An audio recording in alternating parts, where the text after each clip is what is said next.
యాజమాన్యం చేతగానితనాన్ని కార్మికులపై నెడితే రాజీనామా చేయాలి. రా మెటీరియల్ సప్లై చేయడం చేతగాని యాజమాన్యం రాజీనామా చేయాలి.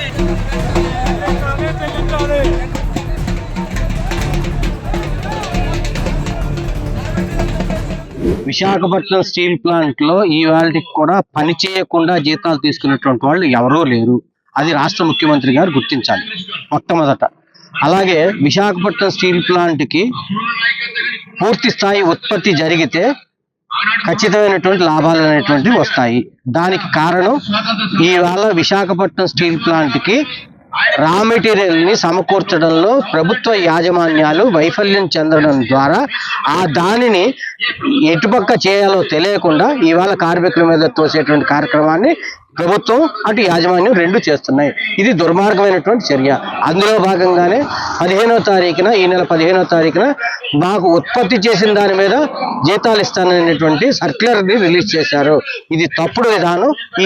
ఇది ఎటువంటి పరిస్థితుల్లోనూ జీతం అనే దాని మీద పిఎఫ్ అనేటువంటిది ఆధారపడి ఉంటుంది. ఆ పిఎఫ్ అనేటువంటిది ఆధారపడి ఆ పిఎఫ్ దాచుకునేటువంటి డబ్బులు మాకు ఉంటాయి.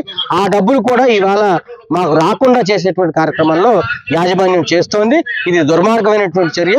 ఖచ్చితంగా మేము తీవ్రంగా ఖండిస్తున్నాం. సిఐటిగా మేము దీని మీద ప్రజల్లోకి తీసుకెళ్తాం. ఖచ్చితమైనటువంటి పోరాటాన్ని మేము నడిపిస్తామని చెప్తున్నాం. యాజమాన్యం చేతగానితనాన్ని కార్మికులపై నెడితే రాజీనామా చేయాలి. రా మెటీరియల్ సప్లై చేయడం చేతగాని యాజమాన్యం రాజీనామా చేయాలి.